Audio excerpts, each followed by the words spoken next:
Please note, most responses are heard upon review and not in real time. As always, we do not offer this video as irrefutable evidence of the paranormal, nor do we claim our annotations are 100% conclusive.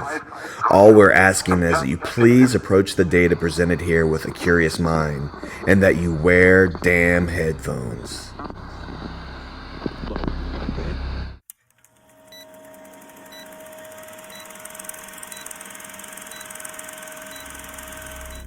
The Crump Theater has held a special place of fascination for me ever since I was a small kid. From the moment you enter the foyer, you know you're entering a unique space. It seems throughout my adult life, there have been efforts to save this iconic structure in Columbus, Indiana.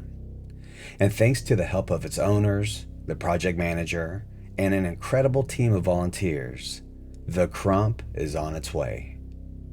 Being a part of the paranormal field and for years pecking away on my blog, Paraholics, I've witnessed firsthand the amazing things the paranormal community can do to save historic structures.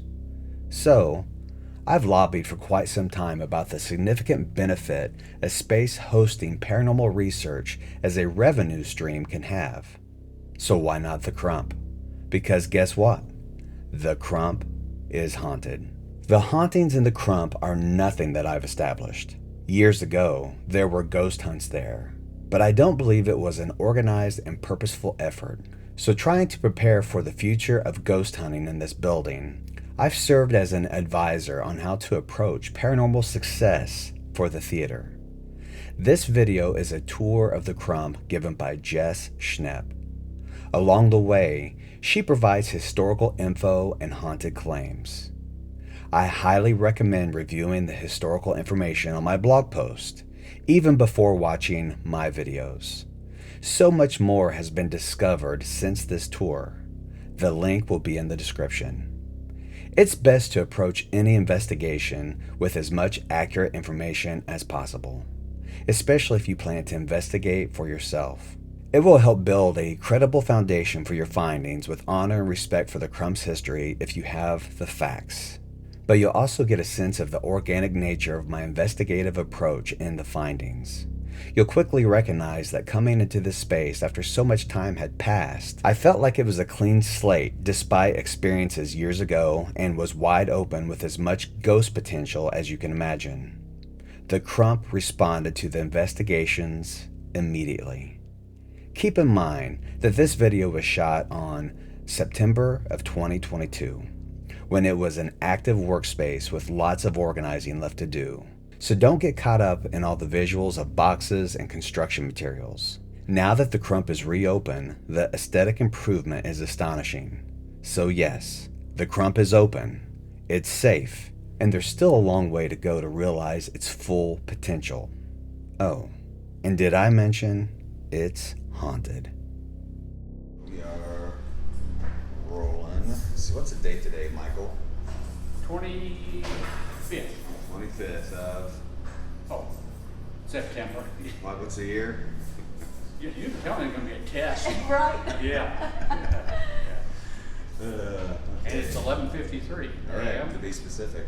All right, well, we're here at the Crump, and Jess has been kind enough to gonna give us an introduction of the building and give us a tour and tell us about some of the spooky goings-on that people have reported here. So, let's just get going. I'm Jess Schnepp. I'm the project manager, and it's my job to figure out how to reinvent the Crump and still honor its history. And we're talking 133 years of history at the end of October of this year. So there's a lot happening here from going from an opera house moving through. So most of what you see now is 1942 or 1941 Art Deco. But as we've been working on the building and cleaning things out, we're discovering a lot of things that no one knew. So you just found treasures and pieces of the puzzle Yes. of the Crump as you went. And that's the trick of it, is that we couldn't just go into a room and clean it out because parts and pieces that we needed to restore were mixed in with items that were of no use, no value. Mm-hmm. So that took a longer amount of time. And then also, we've been doing this all with volunteers. So that's pretty cool. Between volunteers and local businesses chipping in, that's how we've been able to accomplish as much as we have so far. So finding out cool stuff like this mural done in 41 by a guy named Zeigner, who was from Germany. He actually died from a 40-foot scaffolding fall in Chicago, doing a mural there. And we had an artist approach us wanting to know if he could recreate this. So we started researching, and one of the things said Zeigner liked to use phosphorus paint. Well, if you know anything about phosphorus paint, it glows in the dark. So of course I run and get a black light and come straight here and check it out. And this is one of his few murals that does glow in the dark. So you're talking 80-year-old phosphorus paint. So everything is outlined in glow in the dark. Right now it's too bright to see, but like her crown glows, her torch, the Native American glows. I mean, his face is gorgeous. So pretty impressive. So this is one of those things that when I got the keys, you could not even see this. It was so filthy and dirty.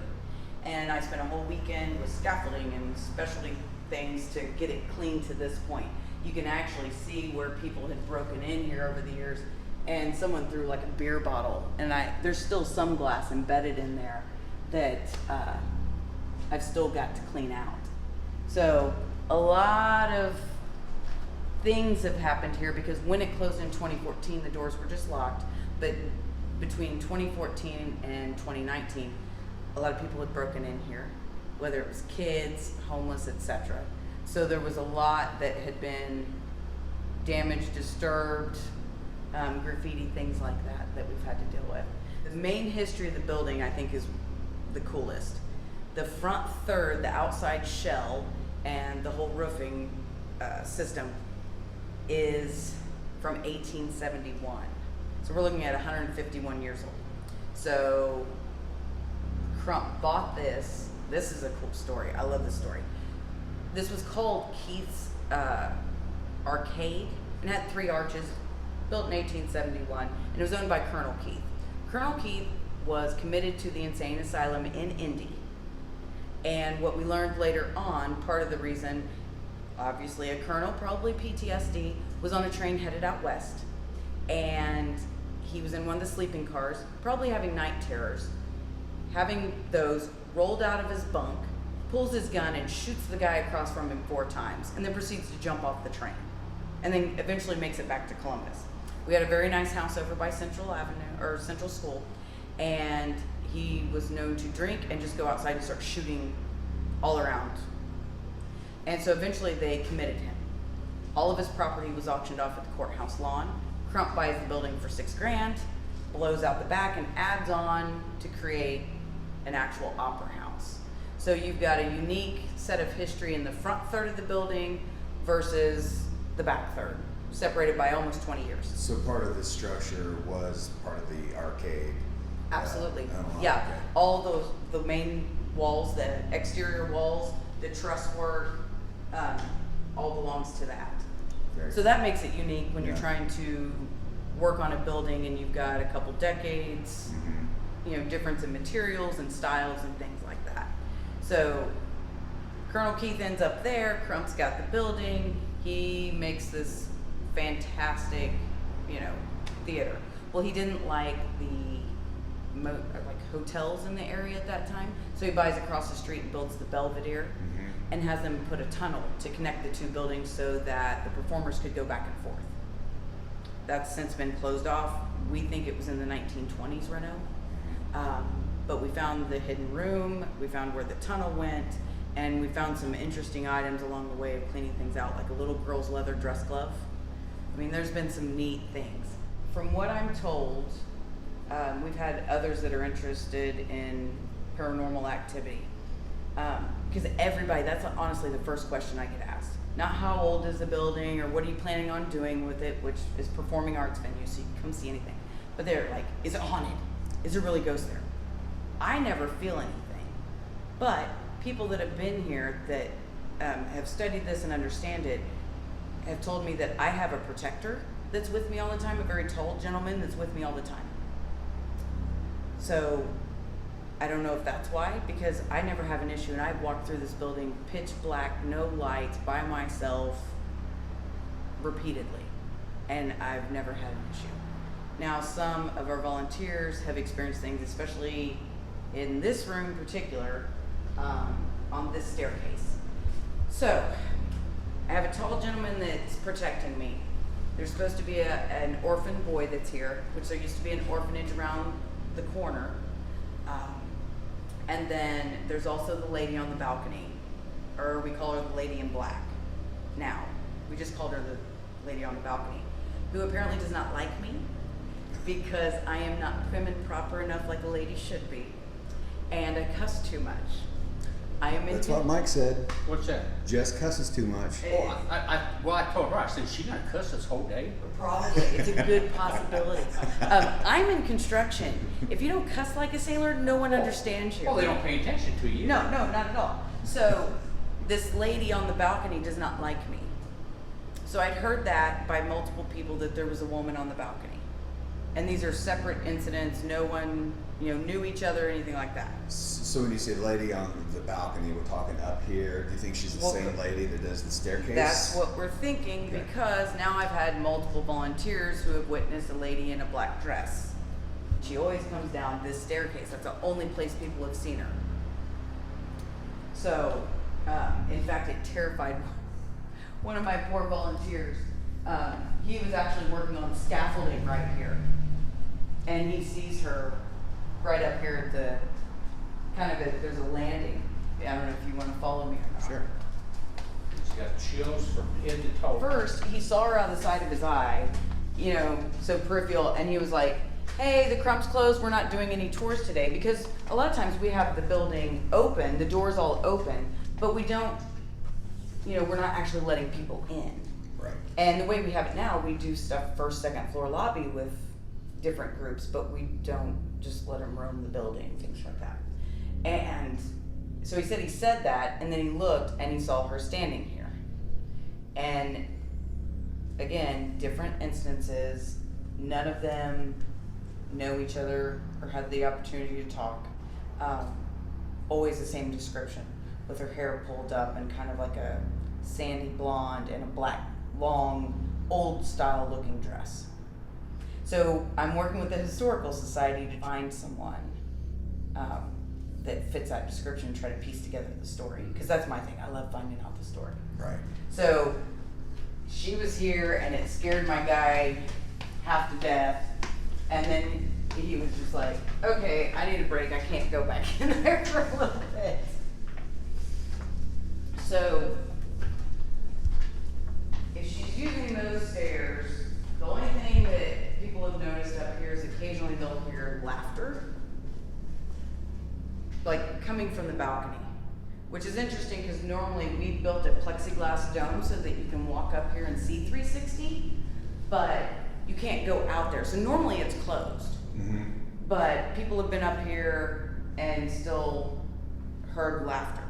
Now, if you're on the stage, we'll go down there in a little bit, people have heard like kind of remnants of music and people talking, and then the laughter, like little kids' laughter is what they've heard, which is interesting.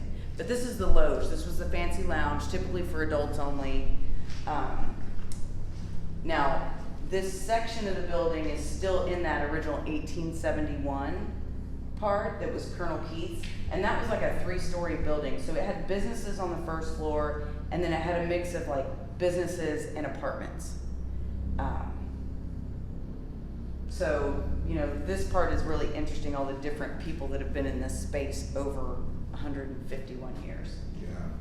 But this is all 1941. So you have like a ladies' lounge, and their restroom, and then the gentleman's lounge and their restroom. So it's very fancy for the day. Solid marble walls, all of that kind of thing. And what's kind of amazing too is all the people that broke in here over the years didn't damage like that original Art Deco light and some of the things that they could have very easily destroyed. Yeah. These 2 rooms here, one was used for like film storage, and actually his name was Fred Ellington, was a photographer and a projectionist for here. I need to do my homework again, but he was in the military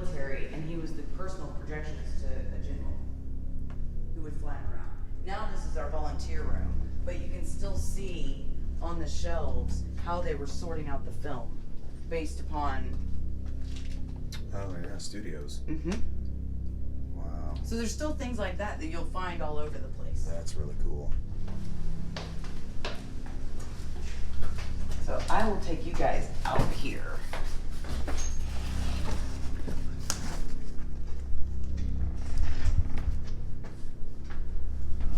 Thank you.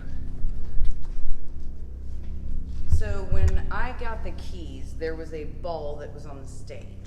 And when I was doing some research, just on the Crump in general, they talked about this ball moving all over the theater.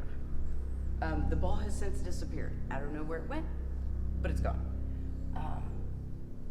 So, you know, I'd been told about that, and there's really not doors to slam here, right? You normally don't hear anything like that. So I didn't know if maybe that's why we didn't notice a lot of things as far as sound, or it's always people that you hear. Because the crazy part, actually, we're in a good spot.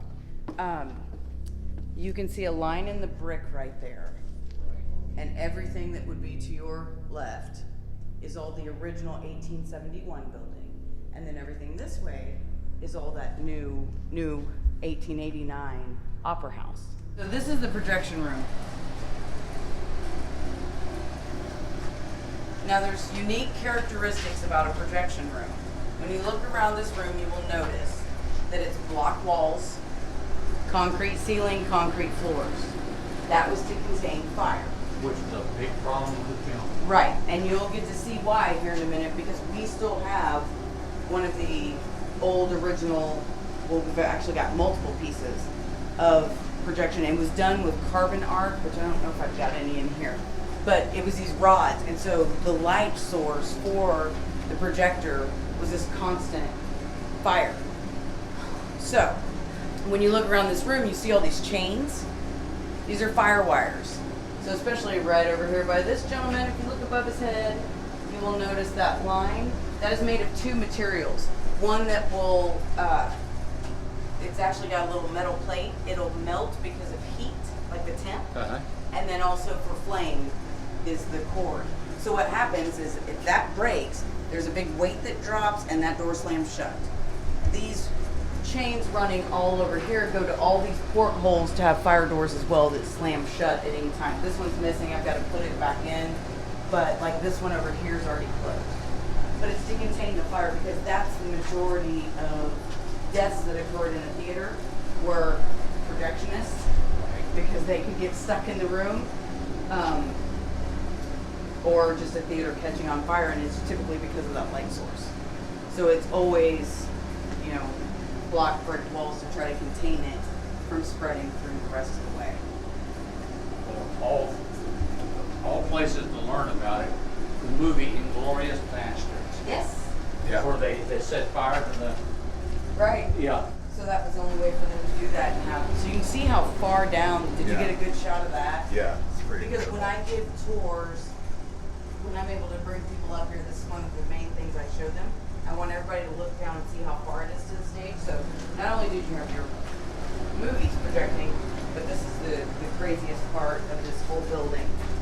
And watch your step, move your feet. And I'm glad you've got light, because you're going to need it. If this room is dark. Okay. The area you are in right now, which is a mess because we're organizing historic space. You are in the segregated seating section. There's one on each side of the theater. From what we've been able to piece together, they had their own separate entrances from the foyer where they immediately split off in the front of the building. But this is the actual seating. This is what they had to sit on. So if you were not white, here's where you were going to be. Now, we looked from how far the projector is. Imagine being another, what are we, 20 feet back Yeah. from that at least, 25? So, and you don't have to follow me on this. So to give you perspective, this is the front wall of the building, of the Crump, where the marquee is. So this is all the way at the very top of the building. You're right here with the rafters, and this was your view. This, Imagine how hot it would have been up here during a matinee. oh, Yeah. yeah, unbelievable. And you know, there's a lot of times where we cancel work days because it's too hot to be in down low in the building, Right. let alone up here. I mean, Yeah. we've had some hot days. This is the only access door to the marquee that says Crump. So you're all the way up at the C, basically.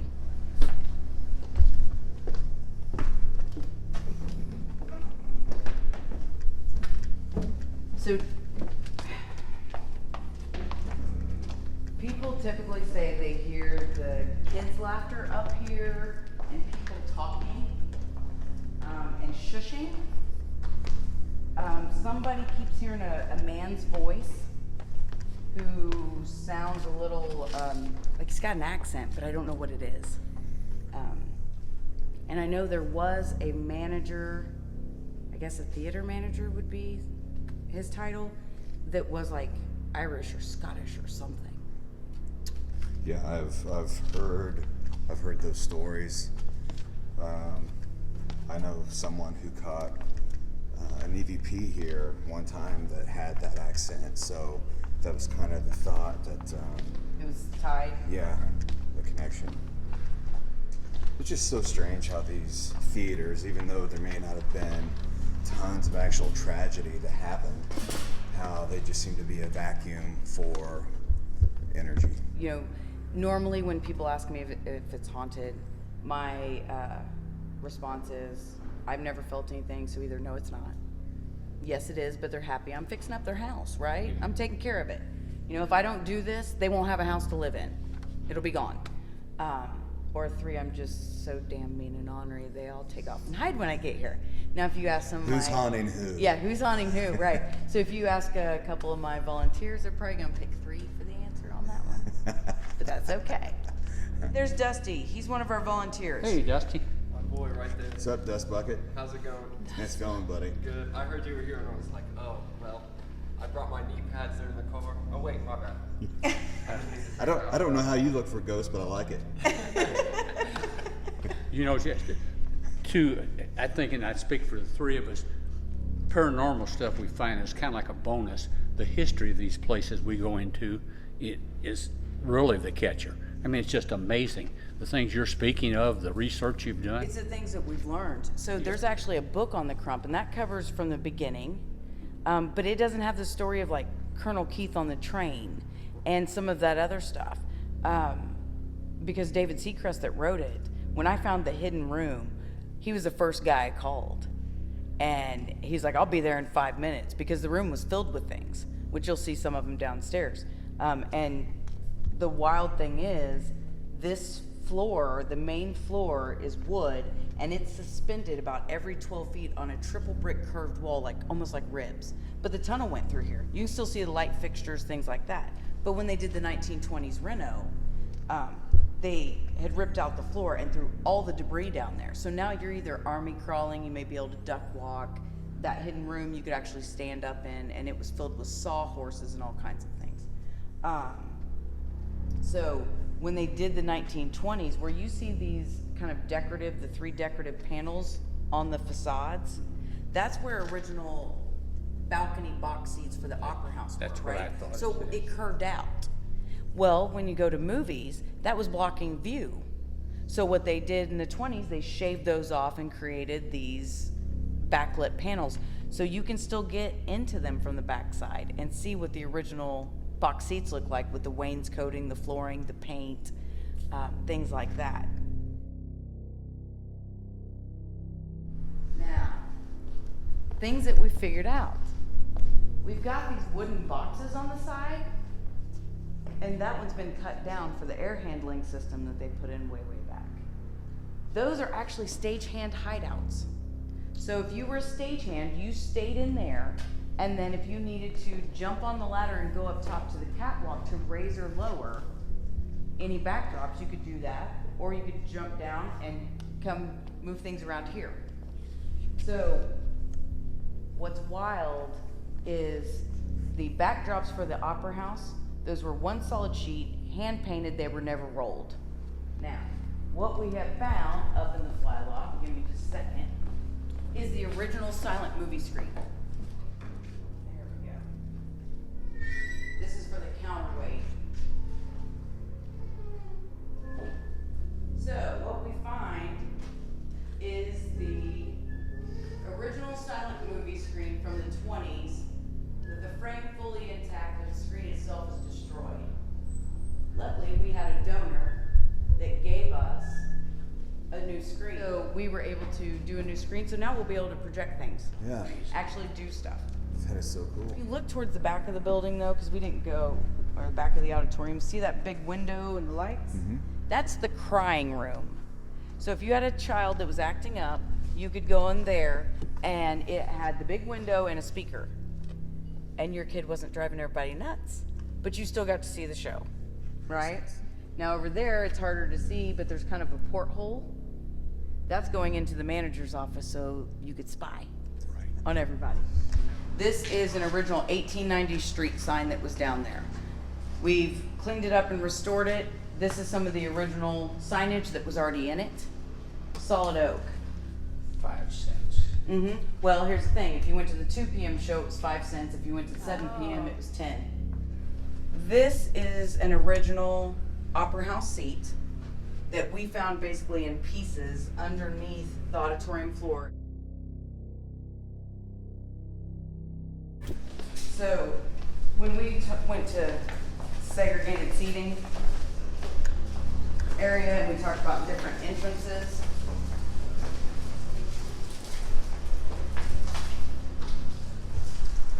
when they came in the building, they either had to go to that door or the one on the right. And there were staircases, from what we can piece together, that took them all the way up to segregated seating. So they were on their own thing. Now the one side's our letter room, this other side is our storage room, right? There's no stairs or anything, but there's still a ladder here. And an old Very cool. room up there that nobody uses. Right. Like weird. And that would have been probably part of the staircase. Right. It would have had the same setup, Yeah. staircase going up, and then. But you know, that's to be expected in a building that's been remodeled multiple times, Yeah. right? It's like, oh, we don't need the space, and especially when you're doing curves everywhere in a Right. square rectangle building, you're gonna have dead space. So cool. Well, any other treasures you want to show us, or does that wrap up this? One thing I remember is there was an area behind and under the stage. Oh, we didn't go to the dressing rooms, did we? No. Oh, we didn't go to the basement. We need to go to the All basement. right, let's go to the basement real quick. I told you about the time that I was here years ago, and we were all sitting in the balcony, and we heard like a woman shouting towards the stage, and the only female that was in the building was sitting right beside me. So I came from So it couldn't underneath have here. been. No, and it was like 2:00 on a Sunday night in Columbus, Indiana. So there's nothing going on downtown. Right. And I'll never forget that. It almost sounded like somebody was giving directions. And they would have. That's exactly what they would have done. Yeah. If they were doing plays or whatever, the director would have been up there. Mhm. And especially when they were trying to place stage props and all that kind of stuff, totally would have happened. So you had a lot of that going on. Yeah. So. Yeah. Well, when I got the keys, there was a teeny tiny path when we get down to this main level. And that was it. The rest of it was filled floor to steel, like all the way up with just items. Did your camera quit? Yeah. It smells amazing already. I know, isn't it great? Oh, I love it. And normally there's a dehumidifier running down here 24/7. You have your phone? Yeah. Do you mind videoing right now? Sure. Go for it. For some reason, I don't know if Bill is here. I'm on it. Oh, Samson's. Yeah.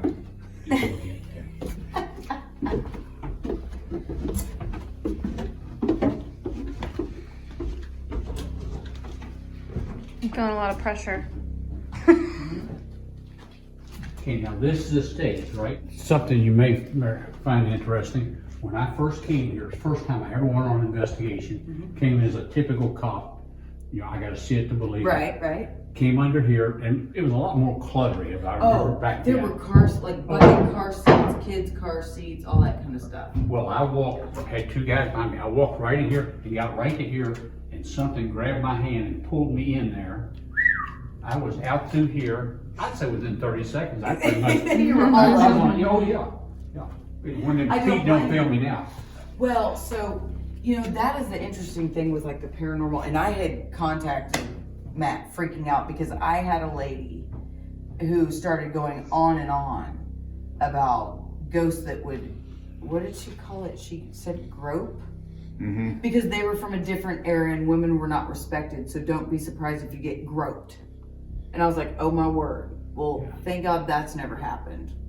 But she talked about how, you know, they could get angry because we're working in here. So Mike, you must not be very respected. No, You got groped. Yeah. I think it was more of a pull. Of course, I immediately turned around and groped the guy with me. Like, hey, how you doing? Yeah, where'd we go? So I think I need to replace light bulbs again. We don't come down here since we've cleaned it out. This Yeah. is one of the dressing rooms. And then you've got the other, which is kind of creepy because it has we need to change out light bulbs. I guess it's for the swamp cooler or something. That's very interesting. What would it be?